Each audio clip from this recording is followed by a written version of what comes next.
Très heureux de vous retrouver sur One Way Télévision. Mesdames et messieurs, bonjour et bienvenue dans votre émission Exprimons-nous, tribune de réflexion et débat citoyen que nous recevons aujourd'hui Monsieur Justin Mutombo, à qui j'ai dit bonjour. Monsieur Justin. Bonjour Monsieur Claver. Comment allez-vous? Très bien, merci.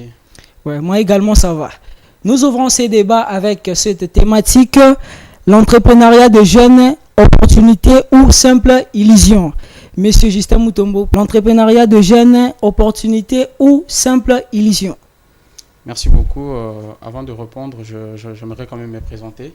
Ouais. Je suis Justin Mutombo, licencié en économie à l'université de Kinshasa et aujourd'hui comptable des professions. Je suis coordonnateur de Transform, et une structure qui œuvre dans la promotion de talents des jeunes et dans la transformation de la mentalité congolaise. Et récemment même, nous avons organisé une grande activité à Silicon Village où nous avons réuni les gens autour d'une thématique qui fait la in aujourd'hui, l'entrepreneuriat congolais. Nous avons parlé de la commercialisation, nous avons parlé des relations clients et de l'entrepreneuriat numérique, parce qu'aujourd'hui, sans le numérique, on ne peut pas parler de l'avancement ou de l'évolution. Et je suis très heureux d'être sur votre plateau aujourd'hui. Merci pour l'invitation. Merci beaucoup. Alors, l'entrepreneuriat congolais, opportunité ou illusion? Oui. Alors, je dirais que l'entrepreneuriat congolais aujourd'hui, c'est contextualisé selon les catégories des personnes.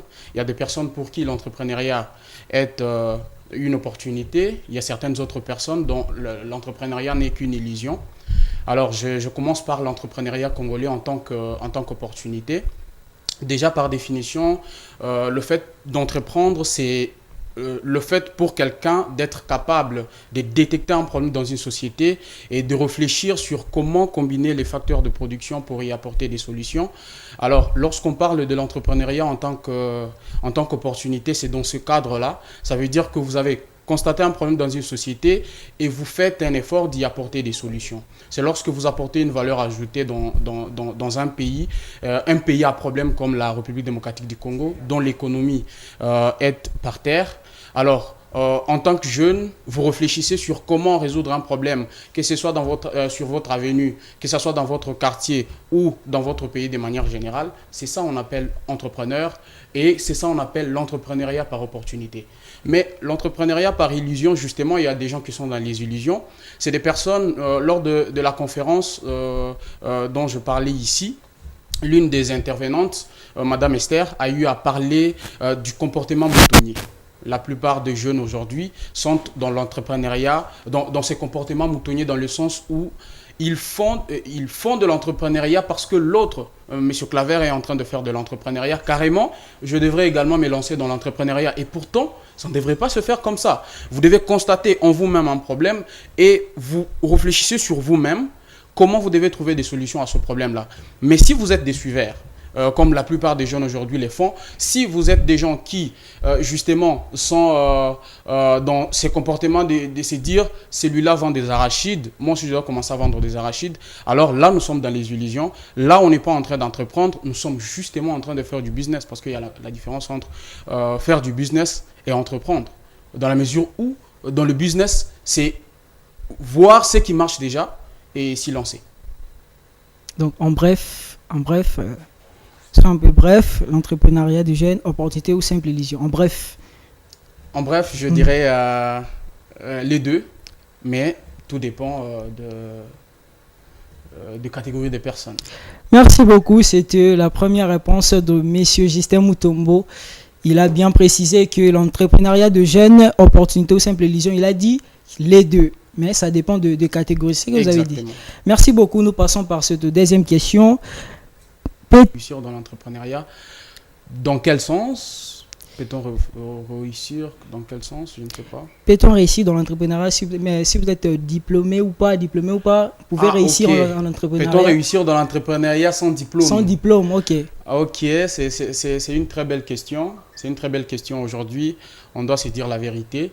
Alors, je dirais oui, on peut réussir dans l'entrepreneuriat sans diplôme. Le diplôme, c'est juste une présomption des connaissances. Le diplôme, c'est juste une présomption des connaissances, mais ce n'est pas la connaissance en soi. On peut être diplômé, mais sans avoir un bagage intellectuel vous permettant de faire des grandes choses. On peut également ne pas être diplômé, mais avoir une réflexion soutenue sur un point, sur un sujet quelconque.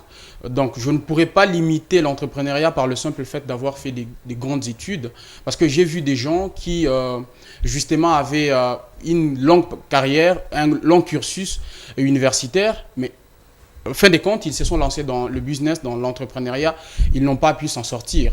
Et des gens qui, justement, n'ont pas eu à passer par les bancs de l'école ou n'ont pas eu à finir sur les bancs de l'école, mais ils ont réussi dans l'entrepreneuriat. Lorsqu'on regarde aujourd'hui l'histoire des Steve Jobs, lorsqu'on regarde Bill Gates, c'est des gens qui, lorsqu'ils ont commencé leurs activités, ils n'étaient pas diplômés.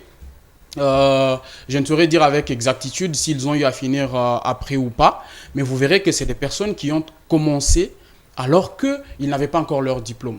Mais, il y a un mais, ces personnes n'étaient pas ignorantes. Ça, c'est le grand problème en RDC avec les entrepreneurs congolais, c'est que la plupart de personnes, la plupart d'entrepreneurs ne veulent pas se faire former. Je me souviens encore que j'avais fait une lettre ouverte à la ministre de la Jeunesse, Madame Grace Coutinho. J'étais en train de démontrer les difficultés auxquelles font face les jeunes aujourd'hui en République démocratique du Congo. La première difficulté, c'est le manque de formation. La plupart des jeunes, que ce soit dans l'entrepreneuriat ou dans la vie professionnelle, les jeunes manquent la formation. Et la deuxième difficulté, c'est que ces jeunes manquent de l'information. Ça, c'est très important à souligner. Et la meilleure façon pour ces jeunes de ne pas être ignorants, même s'ils n'ont pas de diplôme, c'est de participer à des événements comme la conférence qui vient de se passer, dont j'ai organisé avec ma structure Transform. Participer à ce genre de conférences, participer à des panels, mais également participer à des formations sur l'entrepreneuriat, la gestion de finances. Et c'est dans cette logique-là que je peux dire que l'on peut réussir dans l'entrepreneuriat sans avoir le diplôme. Merci beaucoup, Monsieur Justin Mutombo. Ça fait plaisir d'entendre ça. Donc, même si vous êtes diplômé ou pas, vous pouvez réussir en entrepreneuriat. Possible. Merci beaucoup, Monsieur Justin. Nous passons par cette troisième question. Faut-il travailler pour quelqu'un avant de créer son entreprise? Est-ce qu'il est obligatoire? Faut-il d'abord travailler pour quelqu'un avant de créer son entreprise? Alors, je dirais que ça dépend du choix de quelqu'un. Et je ne suis pas de ceux qui conseillent aux gens de directement commencer comme les illusions qu'on nous vend aujourd'hui, les rêves qu'on nous vend aujourd'hui sur les réseaux sociaux pour dire que il faudrait directement, lorsque vous finissez, vous n'avez pas besoin d'écrire une lettre de demande d'emploi, une lettre de motivation, vous devez directement commencer par entreprendre. Mais aujourd'hui, vous voyez que la plus grande difficulté dans l'entrepreneuriat congolais, chez beaucoup de jeunes en République démocratique du Congo, c'est que la plupart des jeunes se lamentent qu'ils n'ont pas de financement, tout justement. Et ces financements viennent d'où? C'est ça la véritable question. On peut se financer soi-même pour commencer une activité. Et ce financement peut venir grâce à une activité que vous avez commencée chez quelqu'un. Et au-delà du fait que vous pouvez financer grâce à une somme que vous avez eue, grâce à un travail que vous avez fait auprès d'une tierce personne, au-delà de ça, le fait de travailler pour quelqu'un, c'est un temps que vous avez pour apprendre. Ça veut dire que apprendre sur la gestion de manière générale, apprendre le management, le leadership, apprendre à gérer la trésorerie, également constituer son capital pour ne pas se lancer dans tout ce qui est réclamation aujourd'hui. Les gouvernements ne nous soutiennent pas, il n'y a pas des incubateurs en République démocratique du Congo pour soutenir les jeunes qui ont des projets. La meilleure des choses, le premier projet que vous devez avoir, c'est comment vous constituez le capital, au-delà du fait que vous avez déjà des idées claires mises sur papier en tant que business plan. Merci beaucoup. Donc, ça fait vraiment plaisir d'entendre ça, en tout cas. Donc, beaucoup de gens ont tendance à dire que non, il faut commencer d'abord.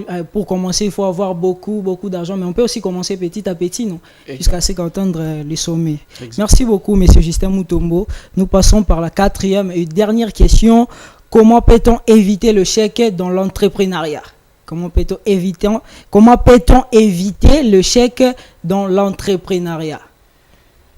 Alors, cette question me fait rire. Dans la mesure où c'est impossible d'éviter l'échec. C'est impossible d'éviter l'échec dans l'entrepreneuriat. Déjà, lorsqu'on se lance dans l'entrepreneuriat, c'est un monde plein d'incertitudes. On ne sait pas si on va réussir ou pas. Mais comme j'étais en train de le dire, pour minimiser l'échec, dans l'entrepreneuriat, on n'évite pas, mais on minimise l'échec, on minimise le risque. C'est dans cette mesure-là que vous pouvez vous dire que dans ce que vous allez devoir faire, il y a une forte probabilité que vous puissiez réussir. Pour minimiser l'échec, il y a un tas de choses, un tas de questions sur lesquelles vous devriez avoir des informations, vous former pour ne pas tomber dans l'échec dans votre vie entrepreneuriale. La première des choses, c'est d'accepter de commencer petit. Ça, c'est la première des choses. Beaucoup de jeunes aujourd'hui ne veulent pas commencer petit. Et ils se disent, pour commencer, il élabore un projet, par exemple, de $2 000, $3 000, $5 000. Et pourtant, lui-même n'a jamais touché $100. Ça, c'est un problème très sérieux. La plupart des jeunes devraient commencer par apprendre à débuter petit. Lorsque vous apprenez à débuter petit, c'est à partir de ce moment-là que vous pouvez vous dire que même si j'atteins le sommet, je saurai comment gérer. Mais si vous n'arrivez pas à gérer l'épée, vous ne saurez pas gérer les tout. Les grosses sommes que vous aurez à toucher. Et la deuxième des choses, les jeunes devraient apprendre à apprendre. Excusez-moi la tautologie, mais les jeunes devraient apprendre à apprendre.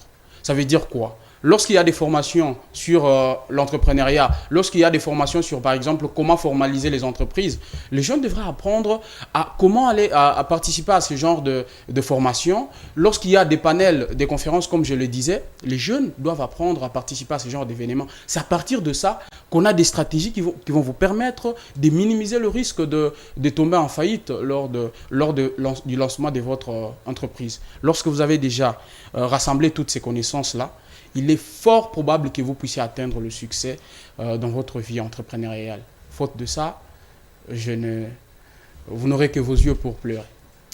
Merci beaucoup, monsieur Justin Mutombo, de nous avoir... Premièrement, merci d'avoir répondu à notre invitation. Merci. Je sais pas, vous avez des gens à saluer, vos salutations. Merci beaucoup pour l'invitation déjà, M. Claver. Merci beaucoup. Merci pour la considération. Alors, je salue tous les membres de l'École de l'Excellence. Je salue tous les membres de l'Association des jeunes entrepreneurs actifs, AGA, où je suis le chargé de la communication. Je salue tous les membres de Transform, structure dont je suis le coordonnateur, toute la famille de manière particulière.